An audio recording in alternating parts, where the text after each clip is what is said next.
Hi, I'm Troy Jenkins. And I'm Ben Jenkins, and we are Team Jenkins Motorsport. And these are our 2021 Carter's Tyre Service North Shore Toyota GT86s for the 2021 D1NZ Championship.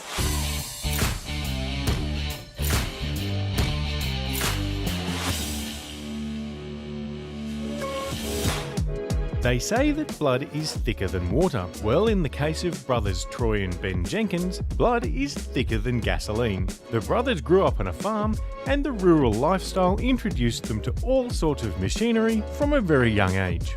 We grew up on motorbikes, four-wheelers, two-wheelers. Pretty much actually we grew up with anything with an engine on the farm and trying to get in trouble with them. Yeah, and tractors, dial-up internet back then. Yeah, a lot of cars and anything with motors as well, which is something that we really grew up with living on the farm. It wasn't long before the boys focused their need for speed into a passion for cars. My first car was actually, from being on the farm, a Volkswagen Beetle back then, so it was actually a paddock car as well. So actually got left by a worker of Dad's on the farm, and I got given it and used it to bash around the paddock and do drifting back then and that sort of thing. But after that, I on-sold it and at one of the Pukekohe swap meets and made some money for my first ever proper road car to get me to and from school. So a bit of a funny one for a first car, but yeah, it was lots of fun. Mine was like a mid-90s Isuzu Bighorn. It's a farm vehicle, had a whole lot of fun, pretty much learned to drive in the thing. It was automatic, so learned a lot of left foot brake in that thing, and yeah, had a few altercations on the farm in it and driving around the rural country roads back then, but yeah, it was a hell of a lot of fun, and I was driving that from a real young age.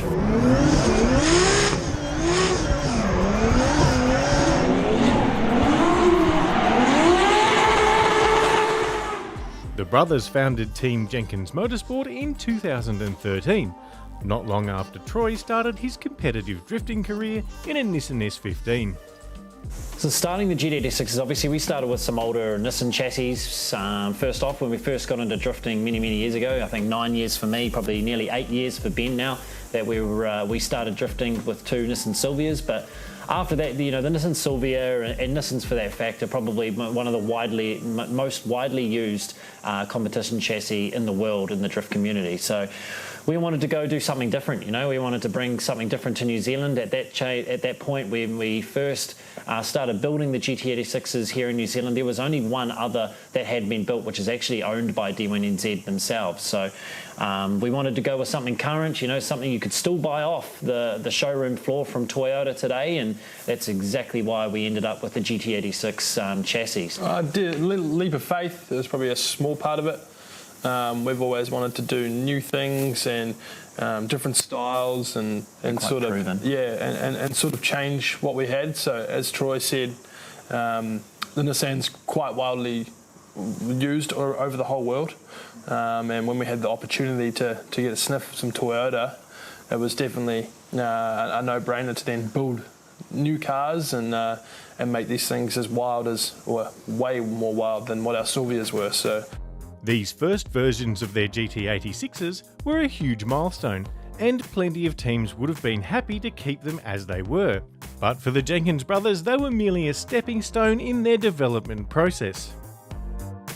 I think the first version, it's we had to sort of path our own way with the GT86s. There wasn't that many parts available in New Zealand for these cars, the drift-related parts. So there was a lot of toing and froing and looking what they were doing over in the States and Formula Drift and even in Japan as well. And we had to order a lot of parts in and source from some amazing brand partners of ours to get these cars to a competitive package. But yeah, it was a huge task to get to that sort of version 1 of the cars, which was the 2JZ engine, the Winters differential, the sequential gearbox by TTI. That's all a proven package here, whatever chassis that you run in New Zealand. After that, version 2, we get to version 2 now, which is the ones we see behind us now, and we just released them two odd weeks ago. So it's it was in version 2 as in take a lot of weight out. So we shed a lot of weight off these cars and moved a lot of weight around in the cars as well.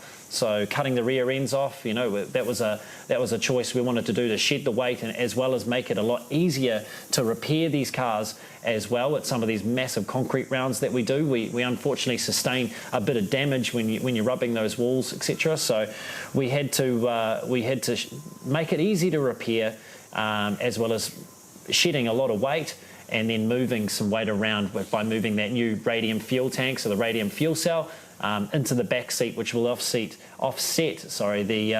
the driver and also the turbo side of the motor, which is obviously on the driver's side as well. So, what makes these two GT86s so special? Well, to start with, there's the engines. Rightio, so under the bonnet of both of these 86s, we've got a 3-litre Toyota 2JZ VVTi engine. So the whole thing's been pulled apart. We had amazing results from the previous motor. It's just had a freshen up by Tom Hughes at Hughes Race Engineering, and he's added a couple of little tricks to the trade that he wanted to test inside some drift cars, and it's been proven. So, yep, they're all built.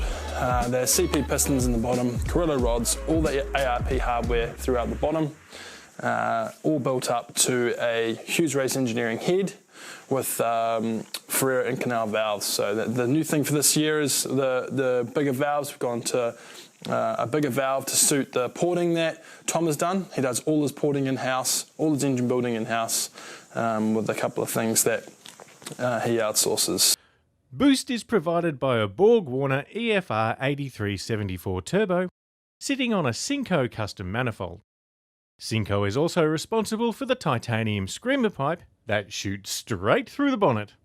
On the cold side, an Elwood Parts intake manifold, Elwood Parts fuel rail with the throttle body as well, with some 1550cc Bosch injectors, all controlled by obviously the Haltech inside. We moved the radiator out of the front, out of harm's way for this season. It's one of our changes that we've done. And we're yet to do a bit of intercooler fabrication to get that a bit higher. Our intercooler piping is going to be a little bit shorter, and a few little bits and pieces we'll do there in the coming months for development on these motors. Dash 16 water lines go down to hard lines underneath the vehicle, all shielded away into, which we'll get into further, the massive Phoenix radiator in the boot. Obviously still wet sump, we've got a breather tank in that top corner. Wet sump, we've never had the need to push to the dry sump. If we were pushing power in future, we might need to go to something like that. But as you can see, it's a simple engine bay. A lot of the R&D that we've had to do in the engine bay with little bits and pieces, with the alternator choice, belt choice even. It's a custom-made belt that runs that alternator on the rare Dan Industries billet piece, which you'll see further in there, which feeds the water from the rear radiator. If you think the engine setup is impressive in its design and execution, you'll be equally impressed with the other end of the car. So here we are at the back of these cars with one of the massive and biggest changes we've done to both chassis. Obviously both are identical. So we moved the radiator from the front, out of harm's way, get more volume of water into the back and also get some weight on the rear wheels. So the rear radiator is sitting perfectly above the rear wheels, and it's scooped in via this big back ducting we've custom made. We really like to keep these cars looking like factory cars as much as we can, as that's just been the way we normally have. So in the boot here, we've got a Phoenix radiator, 2 spout fans attached, our Dash 16 water lines, which we mentioned before, running up to the radiator. There's a whole lot of debate on what sort of size line you need to run. We've opted for the smaller radiator line, the Dash 16, which we've seen a lot of success around the world, and it's definitely paying off. We keep it very simple in the back here as well, with not too many header tanks or anything needed around. What I want to touch on is we've got the 2 spout fans here, which draw a lot of current. They're very, very grunty, and they pull a lot of air through the whole core of that radiator.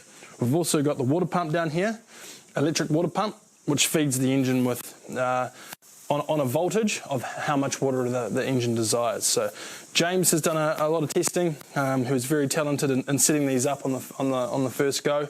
He's got the Haltech controlling both fans individually as well as the water pump. So the water pump can run from a 0 to 100 efficiency and supply the engine with the correct amount of water that it needs as the temperature increases, especially during the hot runs of Mount Smart. and our final at Bay Park when there's not going to be much airflow. So the flow of that water is critical, and it's all controlled through the 2500 Elite.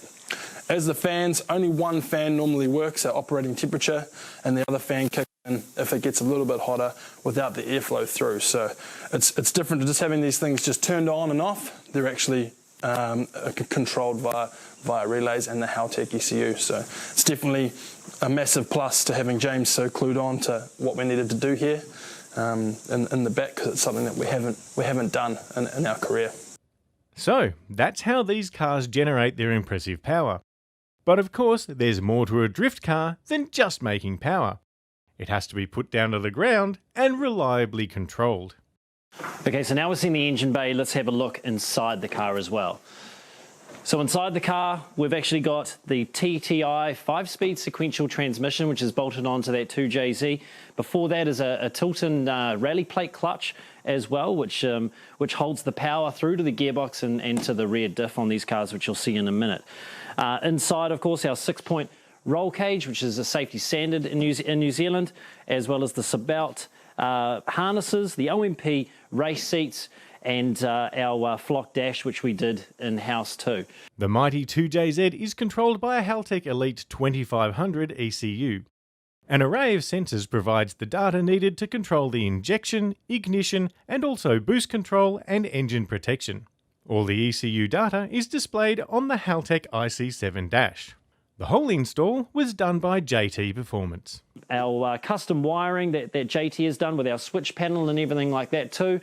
And then the hydraulic handbrake, which is in there, which is a massive necessity for any sort of drift car that's on a competition status nowadays. Going back to our weight distribution that we were talking about, the changes for this year, we've moved the fuel cell to the back seat of these cars, which is obviously offsets the driver being on the passenger's side in the back here behind the passenger's seat. So that's got a radium fuel cell, that is made up of what they call a FCST system, a fuel cell surge tank system, which is all incorporated within that fuel cell. That houses 3 pumps, so 2 Bosch 044 pumps, as well as 1 lift pump as well, and is just one nice compact unit, and it's a smaller unit than we previously ran, only being just over 20 litres in size.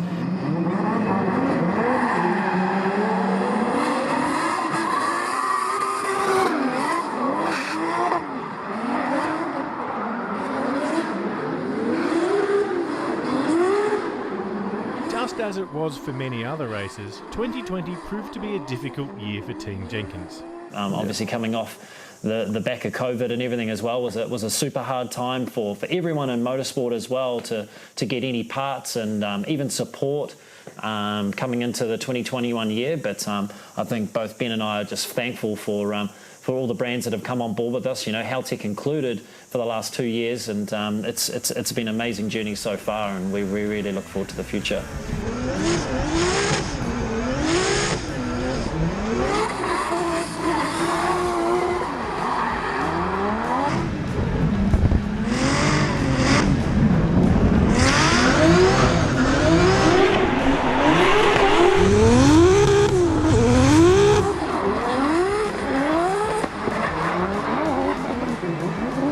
We got our first taste of an actual racetrack, a gripped up racetrack on Saturday when we tested at Toyota Festival, and we're just really looking forward to what furthermore these cars have in them. So they're a great surprise. I sort of had to learn to drive them again straight off the bat on a racetrack. So really looking forward to the challenge ahead this season to go to all these beautiful racetracks around New Zealand and set these cars up perfectly. With so much passion and hard work poured into these cars, the Jenkins brothers would have to be one of the best prepared teams for this season of D1NZ.